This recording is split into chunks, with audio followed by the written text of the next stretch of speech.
Bonjour, frères et sœurs, peuple de Côte d'Ivoire, peuple d'Afrique, soyez bénis. Je suis très heureux de vous retrouver, mes frères. Nous allons continuer ce qu'on a commencé. Vous voyez, il y a quelque chose que nous devons comprendre. Parce que nous sommes rentrés dans l'heure de la vérité, dans l'ère de la vérité.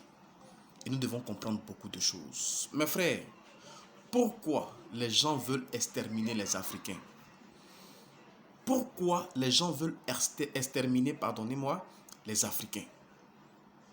Pourquoi, mes frères, depuis plus de 400 ans, les Africains sont victimes de haine? Les Africains sont victimes de méchanceté. Les Africains sont victimes, je dirais, de sorcellerie. Qu'est-ce qu'il en est au juste, mes frères? On ne sait pas ce qu'on a fait. On ne sait pas ce qu'on a fait. Et puis les gens nous détestent autant. Les gens nous haïssent autant.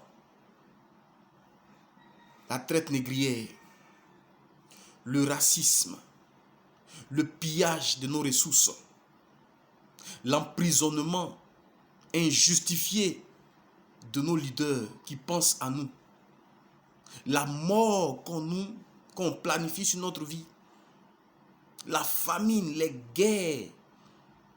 Mes frères, pourquoi? Mes frères, je vais vous dire que aujourd'hui, nous essayons de sortir de cette situation d'esclavage. De cette situation, nous essayons. Nous faisons des efforts. Mais laissez-moi vous dire quelque chose. Pour que nous puissions sortir de là, il faut que nous réussissions à comprendre pourquoi les gens nous détestent autant. Pourquoi certains blancs, c'est vrai que c'est la majorité des blancs, mais ce n'est pas tous les blancs. Pourquoi le blanc déteste autant l'homme noir? Pourquoi? Mes frères, nous allons comprendre cela. Nous allons comprendre cela aujourd'hui, mes frères, mes soeurs. Et quand on va comprendre, mes frères, cela va prendre fin. Cela va prendre fin parce que Dieu dit dans sa parole, lorsque tu vois quelque chose est dévoilé, lorsque vous voyez la révélation est faite sur une situation difficile que vous traversez, la situation là n'a plus d'effet. Est-ce que vous comprenez? Donc nous allons comprendre aujourd'hui d'où vient cette haine, afin que nous puissions nous affranchir, mes frères, mes sœurs. Vous voyez, on va peut-être dire c'est parce que on est riche, on est sur un continent riche, donc ils veulent notre richesse, donc ils veulent pour ça, ils nous détestent. Mais laissez-moi vous dire, c'est pas la raison. Parce que naturellement, on peut être sur une richesse, on peut avoir de la richesse, mais on ne peut pas avoir toutes les richesses du monde. Donc, bien évidemment, eux aussi, ils vont avoir une richesse. Et on peut faire des échanges, on peut faire des partenariats. Ils peuvent on peut leur donner notre richesse, et puis ils peuvent nous donner leur technologie. Donc, c'est pas pour la raison, c'est pas parce que nous sommes riches qu'ils vont nous détruire, mais il y a quelque chose que nous allons découvrir aujourd'hui. Mes frères, mes soeurs, il y a un personnage qu'aujourd'hui tout le monde connaît sur la terre, qu'on appelle Abraham. Abraham, mes frères, mes soeurs. Vous connaissez l'histoire de Abraham. Je vais vous passer les détails. Je vais aller en profondeur pour gagner du temps. Mes frères, Abraham, quand Dieu voulait lui faire la promesse, Dieu lui a dit, lève la tête, regarde dans le ciel. Vois les étoiles. Est-ce que tu peux les compter? Non. Il dit, c'est comme ça que tu nommes tes enfants seront. Il dit, regarde aussi en bordure de mer, le grain de sable. Est-ce que tu peux les compter? Il dit non. Il dit, c'est comme ça que tu seras, tes enfants seront. Mes frères, au-delà de tout ça, il y a un mystère. Il y a un mystère que je veux vraiment vous analyser avec vous. Mes frères, Dieu dit, regarde dans le ciel. Pour voir les étoiles, le ciel doit avoir quelle couleur? La couleur, bien évidemment, noire. Et quand il dit regarde sur la terre, au bord des mers, les grains de sable, ils ont quelle couleur? Ils ont la couleur blanche. Il n'a pas dit regarde dans le désert. Il n'a pas dit regarde dans le sable, prends la couleur du sable du désert, prends les grains du sable du désert. Il n'a pas dit prends le grain de sable de la montagne. Il dit au bord des mers. Et cette couleur, ce sable-là a une couleur blanche.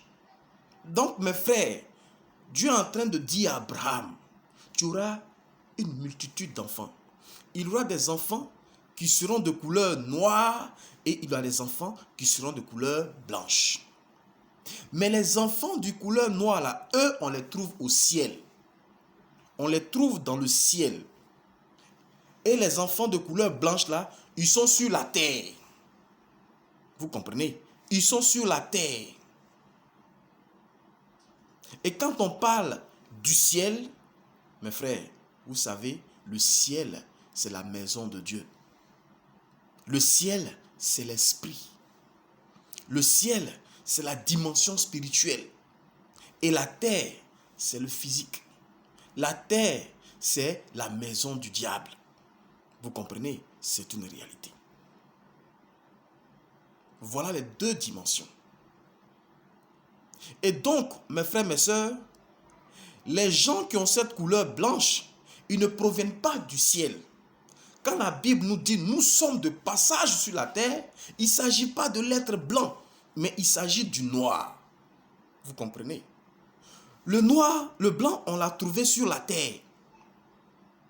Ce qui explique la théorie de l'évolution des espèces, je crois, de Charles Darwin. Et la Bible aussi le mentionne. Vous provenez du serpent. Voilà pourquoi ils se font appeler les reptiliens. Vous comprenez? Voilà pourquoi ils se font appeler les reptiliens. Parce qu'ils proviennent du serpent. De l'évolution des espèces. Du serpent, on passe au lézard. Du lézard, on passe au caïman. Ainsi de suite, des dinosaures, des lions, tout. Jusqu'à ce qu'on atteigne la dimension de l'être humain. L'être humain blanc. Mes frères, c'est une réalité. Le blanc donc est celui qu'on a trouvé sur la terre. Et le noir, c'est lui qui est de passage. C'est lui qui vient du ciel. C'est lui qui est spirituel. Mes frères, vous voyez, en Afrique, il y a plusieurs légendes. Dans plusieurs traditions, là-bas, on dit que le noir est venu du ciel. En Côte d'Ivoire, par exemple, qui est mon pays, il y a un groupe ethnique qu'on appelle Ores Korobu. Vous comprenez? Et quand vous allez dans ces villages, on vous dit que là-bas, l'homme noir est descendu du ciel. Et ils disent, lorsque tu rentres dans la spiritualité, que tes yeux s'ouvrent spirituellement, tu peux voir même les chaînes sur lesquelles ils sont descendus, que les hommes noirs sont descendus, par lesquels les hommes noirs sont descendus. Ce n'est pas seulement en Côte d'Ivoire, en Ouganda, en Afrique du Sud, au Kenya. Mes frères, on est tous unanimes que les noirs descendent du ciel. Vous comprenez? Mais si nous descendons du ciel, mes frères, mes sœurs, il y a un problème. Nous ne sommes pas physiques, nous ne sommes pas charnels, nous ne sommes pas terrestres. Vous comprenez? Donc, si nous évoluons de façon terrestre, de façon physique, de façon humaine, nous allons souffrir. Pas ceux qui sont sur la terre. Parce que c'est chez eux. On les a trouvés ici. Si on fonctionne humainement, on sera leur esclave. Parce que la haine que ceux-là nous lancent, nous adressent, c'est la haine, mes frères, des fils du diable aux fils de Dieu. C'est la haine que le diable a de la jalousie. C'est cette jalousie que le diable a à l'endroit des fils de Dieu. C'est tout. C'est vrai, mes frères, mes sœurs. Cette haine que certains blancs ont adressée aux noirs, c'est la haine du diable contre les fils de Dieu. La jalousie. Vous comprenez? Parce que pour un rien, tu vois ton ami et puis il t'énerve. Il est homme comme toi. Et puis tu le traites comme un animal. Tu ne veux pas les sentir. Donc tous les racistes du monde sont des fils du diable. Tous ceux qui n'aiment pas les noirs sont des fils du diable. C'est tout. Ils sont foncièrement jaloux. C'est la jalousie parce que ce que nous on a, ils ne peuvent pas avoir. Ce que nous on est, ils ne peuvent pas l'être. Et peut-être qu'ils l'étaient, mais ils ont été déchus. Donc ça leur fait mal. Parce qu'on ne peut pas expliquer cette haine-là. La sorcellerie, la jalousie. Mes frères, mes sœurs, c'est ça, cette haine du diable adressée aux fils de Dieu. Nous sommes les fils de Dieu. Donc ces blancs qui nous détestent, nous les noirs, ce sont des enfants du diable. Et eux, ils proviennent de la terre. Ils ne sont pas du ciel. Ils ne sont pas spirituels. Donc pour mieux nous frapper, il faut qu'ils nous emprisonnent dans la dimension physique, dans la dimension humaine, dans la dimension terrestre, pour qu'ils puissent mieux nous faire souffrir. C'est une réalité. C'est une réalité, mes frères, mes sœurs. Pour sortir donc de leur ancrage, pour sortir de leur prison, pour sortir de leur griffes, qu'est-ce que nous devons faire? C'est de retrouver notre identité spirituelle. C'est de retrouver, nous le peuple noir, notre identité spirituelle. Vous comprenez? Mais quelle est l'identité spirituelle que nous devons retrouver, mes frères, mes sœurs? C'est cette identité, c'est ce que nous pratiquons là où nous venons, le ciel. Au ciel, nous sommes des anges. Au ciel, nous sommes des esprits et nous nous aimons les uns les autres. Nous nous disposons les uns pour les autres. Sur la terre, c'est la haine, c'est l'égoïsme. C'est l'égoïsme, pardonnez. C'est l'égoïsme. Vous comprenez? Donc, pour mieux nous faire du mal, il faut que le diable nous emmène à devenir égoïstes, à devenir humains. Parce que nous sommes venus sur la terre pour être éprouvés. Et donc, Dieu, il va donc passer un accord avec le diable. Il dit, tu mangeras la poussière. Ça veut dire quoi? La poussière, c'est la dimension terrestre. La poussière, c'est le sable qui est au bord des mers. La poussière, c'est l'homme. La poussière, c'est le physique, c'est la science physique. C'est l'égoïsme. Donc, si mes enfants qui viennent là, s'ils sont égoïstes, mange-les. Manger veut dire quoi? Fais-les souffrir, emprisonne-les, déteste-les, frappe-les, tue-les.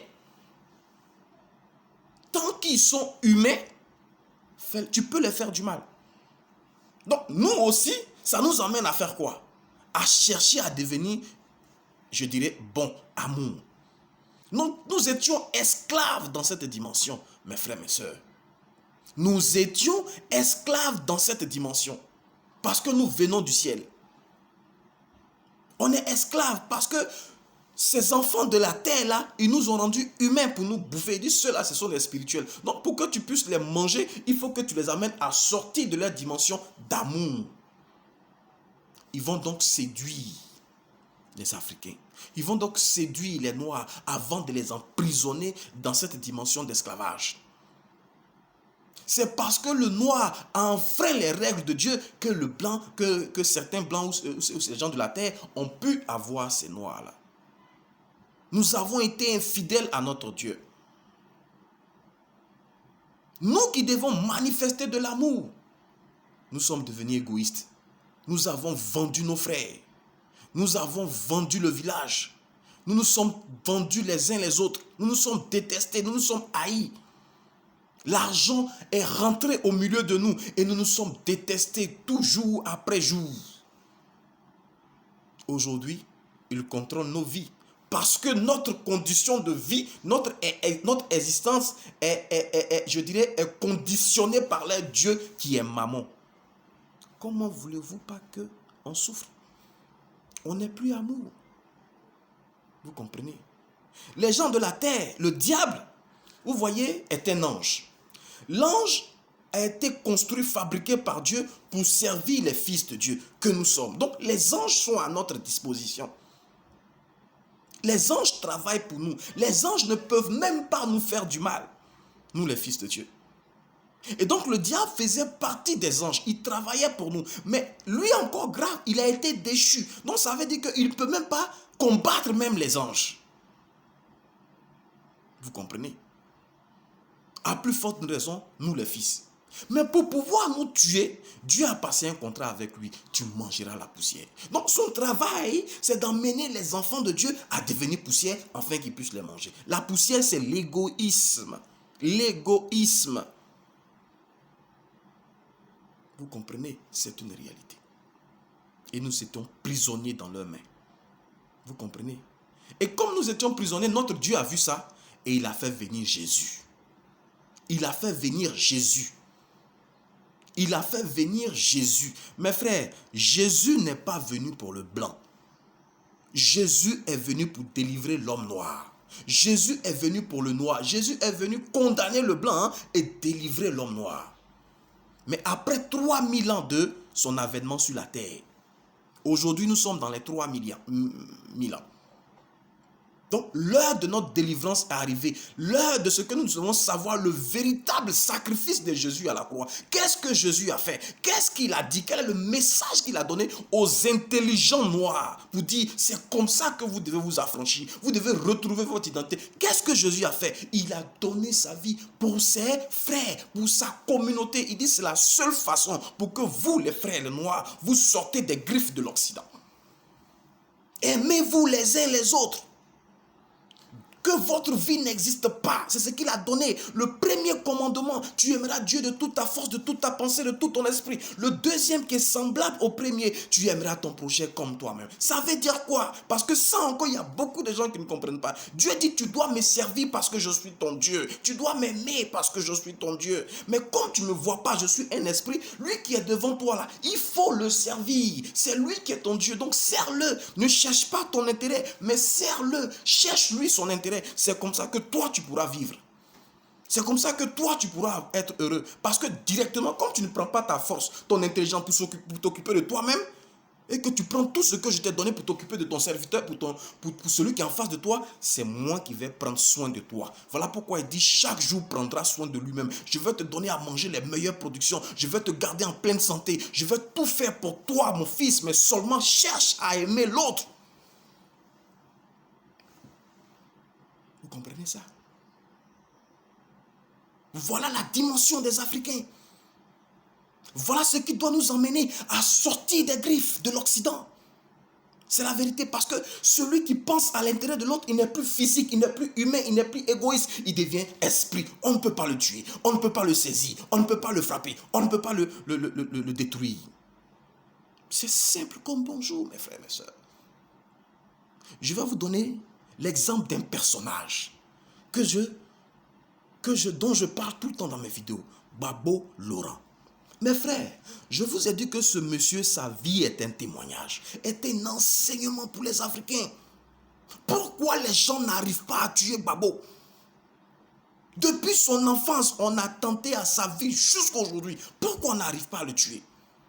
Mes frères, parce qu'il confesse Jésus. Les autres, on les a tués.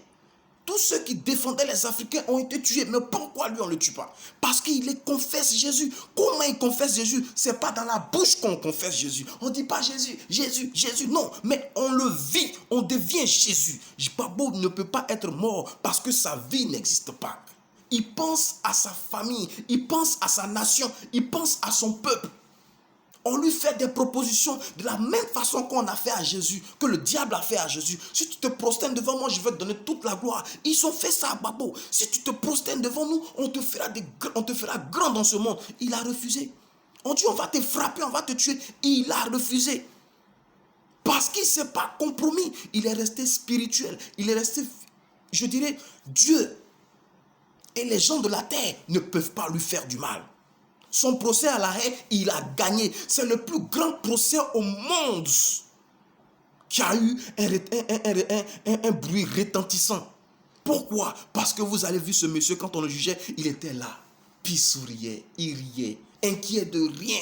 Parce que Dieu dit, quand tu seras dans les problèmes, je serai avec toi. C'est ça Jésus. C'est ce que Dieu nous demande. Aimons-nous, prenons notre vie pour notre semblable. Imaginez-vous mes frères, mes soeurs, en Afrique des babos, dans l'administration des babos, à l'hôpital des babos, des ministres des babos, qui se disposent pour leurs frères. Est-ce que ce ne sera pas un paradis? C'est ça Jésus. Il me rappelle Jésus. Et c'est ce que Dieu nous a dit.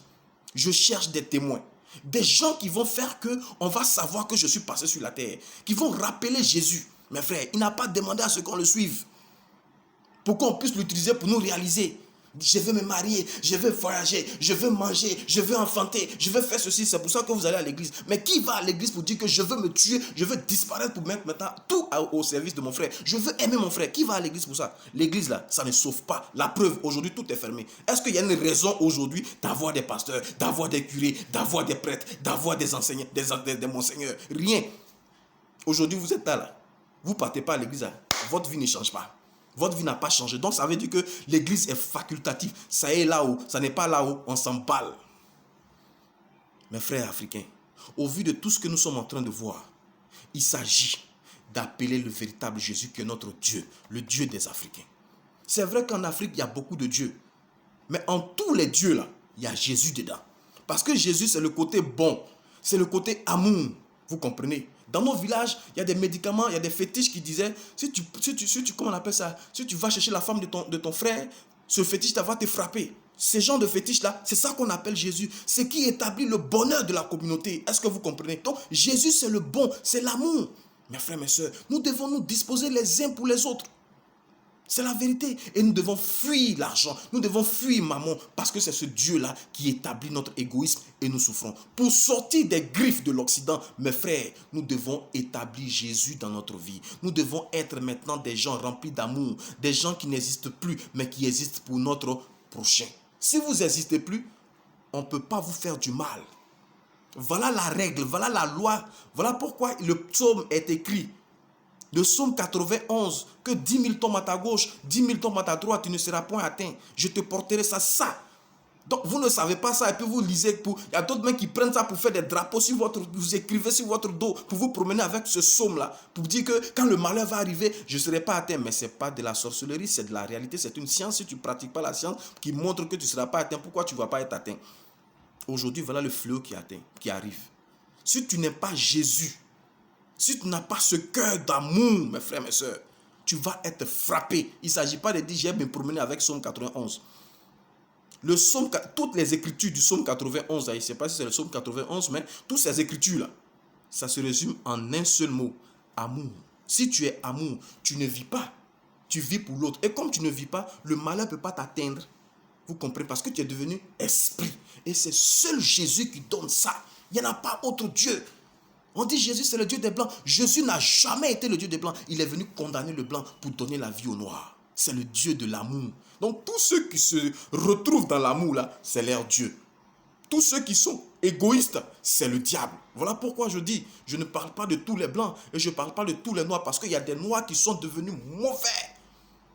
Et il y a des blancs qui ont toujours été mauvais, mais par contre, il y a des blancs qui sont remplis d'amour. Mes frères, l'amour, tous ceux qui sont remplis d'amour, nous allons nous retrouver en Afrique. Et tous ceux qui sont remplis d'égoïsme, ils vont se retrouver en Europe. Mais avant d'atteindre cette dimension, il y aura beaucoup de morts. Beaucoup de morts. Comment allez-vous faire pour être sauvés dans ce temps du déluge? C'est de faire l'alliance avec Jésus et de demander à Dieu de devenir comme lui. Il dit, tout ce que tu me demandes, je vais te donner. C'est parce qu'on ne savait pas ça, donc on demandait tout, sauf l'essentiel. Si tu as Jésus, tu vas avoir mari, tu vas avoir femme, tu vas avoir enfantement, tu vas avoir tout. C'est ce qu'on appelle chercher premièrement le royaume des cieux.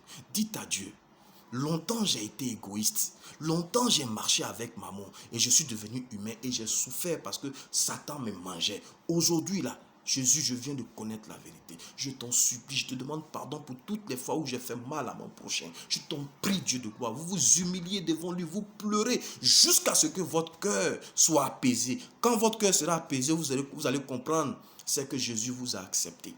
Et lorsqu'il va vous accepter, dites-lui, vraiment vous voulez devenir comme lui. Ne dites pas que vous voulez le servir. Le servir veut dire que je veux devenir comme toi. Je veux avoir de l'amour dans mon cœur. Parce qu'un enfant ressemble trait pour trait à son père. Donc dites-lui de faire en sorte que vous lui ressemblez avec son cœur. Vous voulez aimer votre frère, vous voulez faire comme lui, lui qui est mort à la croix pour les autres. C'est comme ça seulement que vous allez devenir esprit et tous ces fléaux qui arrivent ne pourront pas vous atteindre. Mes frères, mes sœurs, c'est ce qu'on va partager. Afin que le peuple de Dieu, le véritable peuple de Dieu soit constitué. Mes frères, mes sœurs, soyez bénis.